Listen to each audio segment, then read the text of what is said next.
Hi, I'm Aislinn, and welcome to this lower back care class. For our practice today, you might want to have two blocks and possibly a blanket, but those are optional. You can definitely find ways to work around that.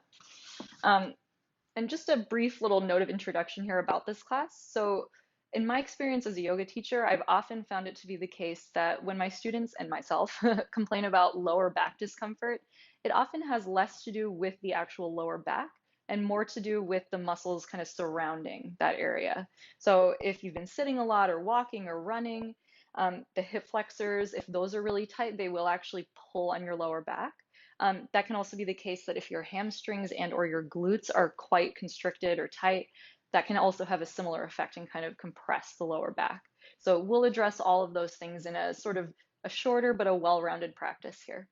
So let's get started lying down. And we're going to come into something called constructive rest pose. So bend your knees and take your feet a little bit wider than your outer hips and let your inner knees knock together. And if they're not quite touching, that's fine. Just move them towards the center of the mat. And then just rest your arms down by your sides, turn your palms up. You're welcome to have your eyes open or closed, but give yourself a few moments to settle in, let the body be still,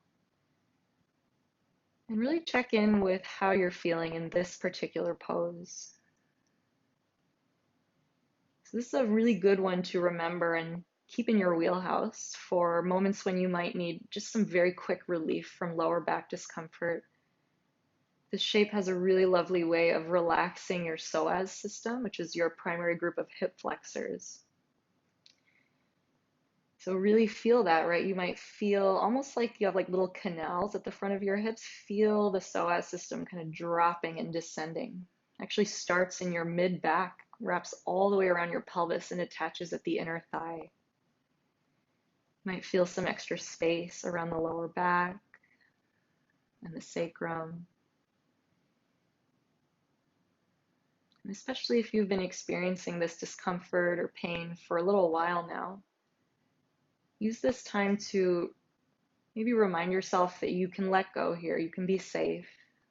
Often when we're dealing with an injury or tightness for a long time, we start to kind of just instinctively tighten up in that area and protect it. Could you let that go here? And start to bring your feet a bit closer together. Actually, let's bring the feet and the knees all the way together. And then you're going to lift your hips up and just move your hips an inch or two to the right. Keep your shoulders where they are and reach your arms out into a T. Lift your feet off the ground and let's come into an easy twist. Drop your knees to the left. Now, if your legs are not quite making it to the floor, go ahead and place a block underneath your outer thigh. If needed, you could even put one between the thighs if they're coming apart. Now, often in certain yoga classes, you might get the cue to try to keep the knees stacked evenly. And for our purposes today, I want to ask you to let the right knee drop back behind the line of the left knee a little bit. So your hips are not necessarily perfectly stacked. And often when you let twists start at the pelvis rather than the lower back, that can kind of give your lower back a little bit of relief because we're not forcing the start of the twist there. Now take a big breath in. And with your exhale, lightly engage your abdominal wall, lift your knees back up, move your hips to center, and then keep going. Move your hips a couple of inches off center to your left, knees together to start, and then drop your knees to the right. Again, if you're finding your left knee moving behind the right knee naturally, I want to invite you to just let that happen. There's no need to force the knees to stay stacked. Feel your shoulder blades rooting down into the ground. Take a big breath in. And with your exhale, lift your knees back up, move your hips back to center. And then hug your right knee into your chest. And then you're going to flex your right foot and hook your right ankle over your left thigh in a figure four. Now, if this feels intense enough, you'll stay right here, keeping the foot flexed, work the right knee away from your face. If you want a little bit more, you can either place your left foot on one or two blocks, or even lift your left leg up and clasp your hands around the back of your thigh. Now, I do want you to notice here, are you rounding your lower back a lot? So do you feel that pressure on your low back? And if so, could you try reaching your tailbone towards the mat instead, so that you maybe feel the natural curve of your lumbar spine come back? One of the sort of paths of least resistance, or what I like to call the escape valves in hip stretches, is if the hips are really tight, we start to round, we flex the spine, right? It's a way of avoiding the stretch. So maybe feel here as you find the natural curve in your lower back, do you get a deeper hip stretch? And now, if you're holding the leg, let it go. And take your arms back out into either a T, or you can bend your elbows and make a soft goalpost shape. Keep the same shape in your legs, but tip everything from your waist down to the left. So your outer left leg, the sole of your right foot will come to the floor or towards the floor. If they're not quite making it there, maybe take your blanket or your block and rest your leg and your foot on there. Keep your right knee facing up towards the ceiling. And even though it probably won't happen for most of us in this lifetime, what would it be like to feel like your right glutes and the right side of your lower back were trying to touch the floor?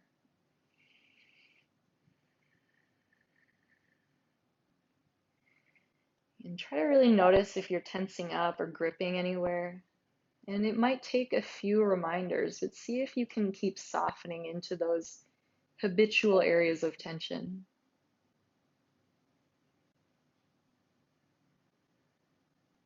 Take a breath in.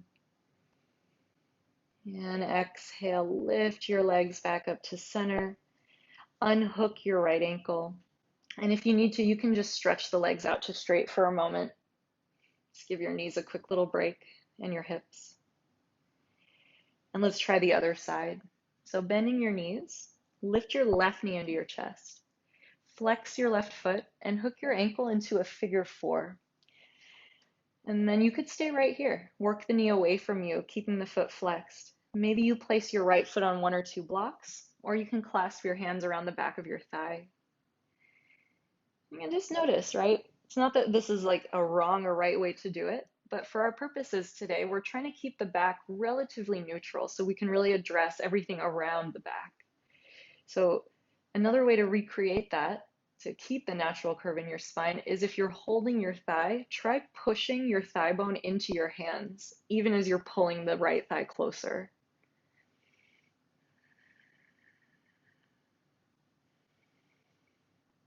Now you let the leg go if you're holding it.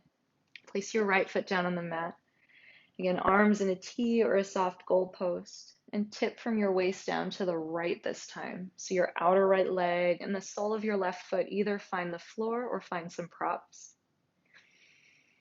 Feel your shoulder blades just resting heavily on the floor.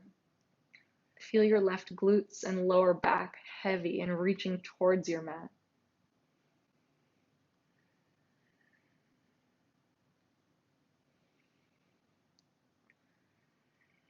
If you do feel that tension creeping in, maybe recruit your breath. Use long exhales to relax. And take a full breath in. And as you exhale, lift your legs back to center and unhook your ankle. Again, if you need to, just straighten your legs for a moment. Just give your knees a quick little break. So we have one more pose on the back. So you're going to bend your knees again. Walk your feet to the edges of your mat with your knees bent. And then walk your right foot about 6 inches or a foot or even more if you're quite tall. Just take a big step off of your mat to the right with your right foot. And then, like your knees are windshield wipers, swing your knees to the left. And so you might actually get here and feel a pretty big sensation. And so if that's the case, you either stay here or you even layer something under your right inner knee, like a block or a blanket. Now, those of you that are okay with it, you might add more sensation by hooking your flexed left foot to your right outer thigh, just above the knee. But if you feel that compressing the low back, you might either just take the foot off the thigh or try lengthening your tailbone towards the back of your right knee. And especially in a practice like this, there is no reason to choose pain. So if it hurts, just back out, take the last option.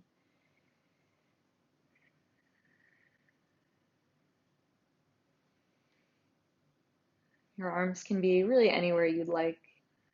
Just keep the upper body pretty soft.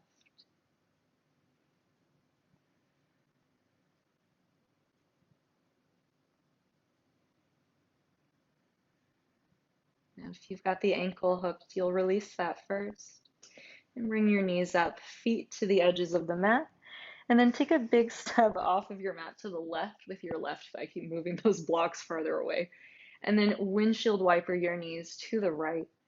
And if you feel something, it's enough, stay here. Maybe put something under your knee. If you want more, you might try hooking your right foot to your left outer thigh. But you do want to make sure that doesn't cause any sensation at all in your knee joint. And that's probably actually a pretty good life rule. We try to avoid creating sensation within the knee joint.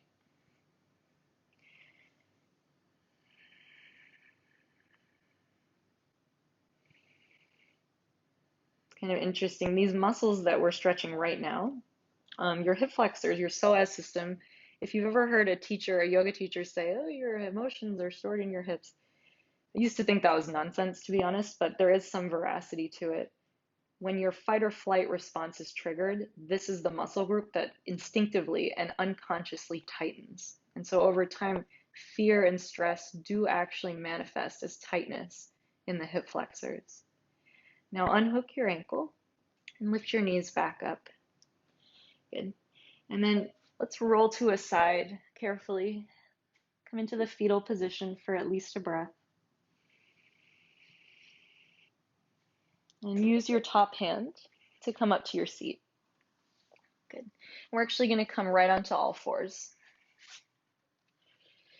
So coming into a few rounds of cat and cow, and just note if either of these spinal movements aggravates your lower back discomfort, you're welcome to skip it and keep your back more neutral for that movement. So if you're with me, you'll inhale, try to drop your belly, shoulder blades together, top sternum up, gentle back bend. And with your exhale, dome your spine, tuck your tail, and let your head drop. And we'll do it again. So you inhale, claw the floor, stretch your top sternum forwards and up. And exhale, round your spine, tuck the tail. Good. Just one more time. Inhale, little back bend. No need to go too deep. And exhale, rounding in. Now come back to a neutral spine, and we'll just take a few breaths in down dog. So plant the hands down, shoulders width apart. Step your feet back into your plank, feet hips width, and then lift your hips up and back. Come into downward facing dog. Adjust the hands and feet as needed.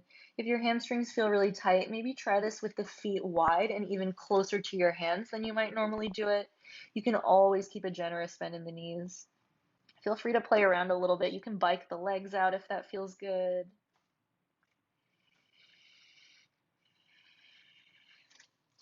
Try to push so vigorously into your hands that it feels like your legs are taking the majority of your body weight. With your next inhale, lift your right leg straight up and back, three-legged down dog. Exhale, look forwards, either step or maybe use a hand to help your foot all the way through. And right away, lower your left knee to the mat. And so you might wish to have your two blocks for this, but if you don't have blocks, you can cup your hands or use piles of books. You're going to frame your right heel with the blocks and make sure your right ankle is at least a couple of inches in front of the knee. And then curl the left toes under and try to straighten your right leg. And it's totally fine if it doesn't straighten all the way. Option to walk your blocks back or lift them to a higher setting as needed. Now think of plugging your right thigh bone back into your right hip socket and stretch your top sternum forwards. So even here in this hamstring stretch, we're still trying to keep the back as neutral as possible so that we really isolate the stretch in the lower chain.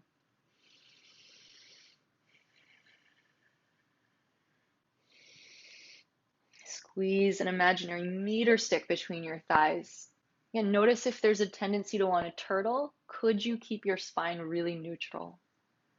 Now you're going to rebend your right knee and maybe walk the foot back so your ankle is under the knee.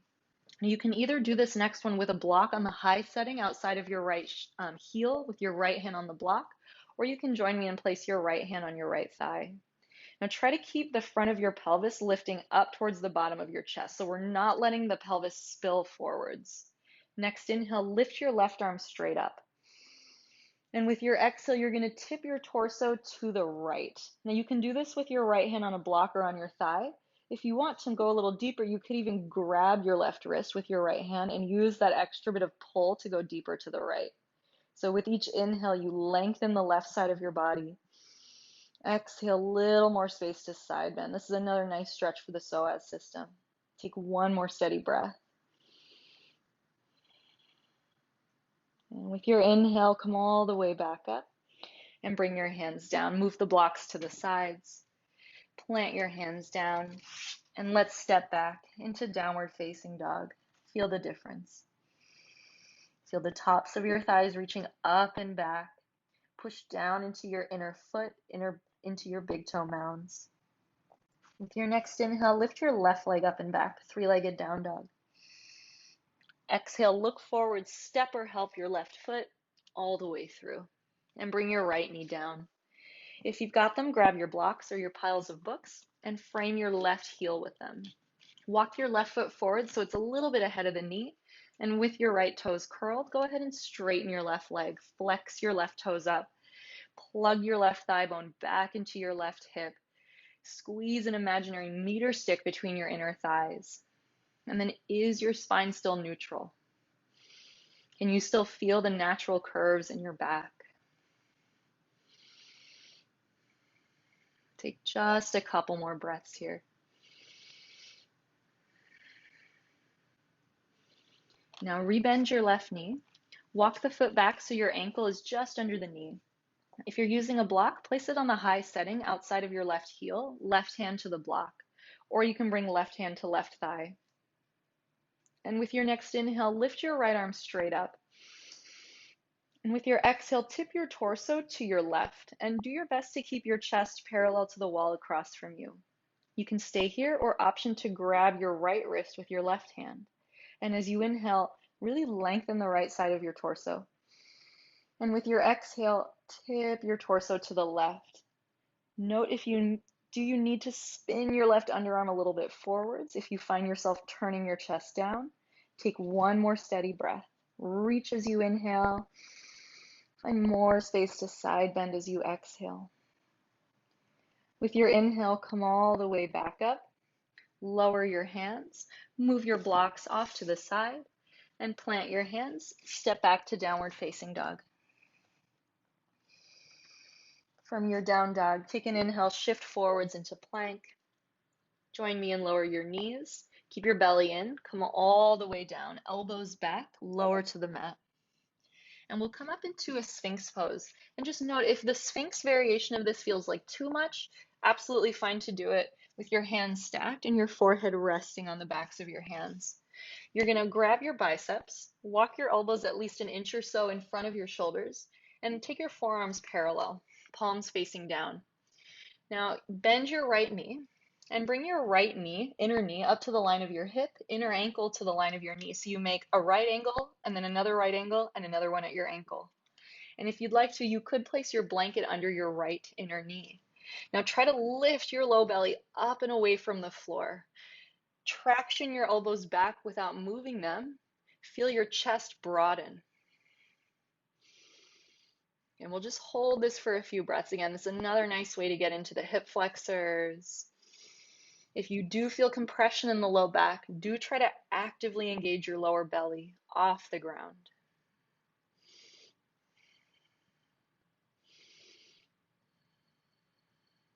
And then extend your right leg back.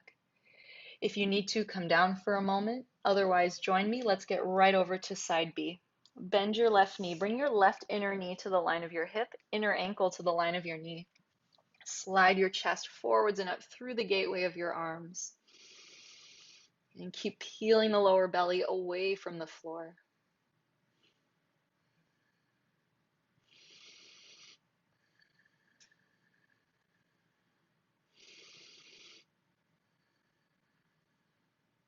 We've got just a couple more breaths on this side.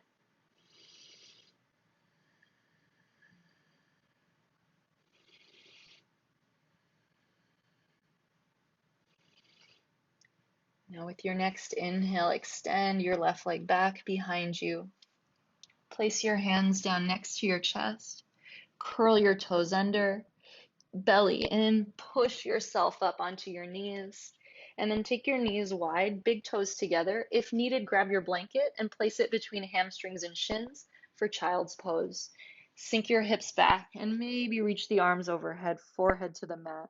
If this pose does not work for your body right now, you're welcome to lie down and gently hug your knees to your chest.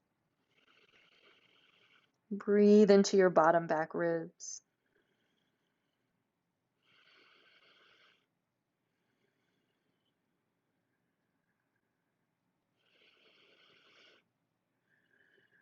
And then one more pose here. Go ahead and lift your head just an inch or so off the ground. Lift your elbows, keep your head between your arms, and walk your hands as far to your right as you can. See if you can get your left arm really, really straight. Push down into the heel of your left hand, maybe even crawl it farther away than the right hand. And then lengthen from your left underarm all the way to the crest of your hip. It's a big stretch for the lats, but it also very mildly addresses the QL, another muscle that tends to get kind of constricted. And switch sides. Walk your hands as far to your left as you can. See if you can really vigorously straighten your right arm. Maybe walk your right hand farther away from you than the left one. Push into the heel of your hand and then plug your right upper arm back into your right shoulder socket. Take a big breath in. And exhale, walk your hands to center. Come up onto your knees. Sit over to one side and find a seat. Thank you so much for joining me for this short practice. I hope your lower back feels at least a little bit better. Enjoy the rest of your day. Namaste.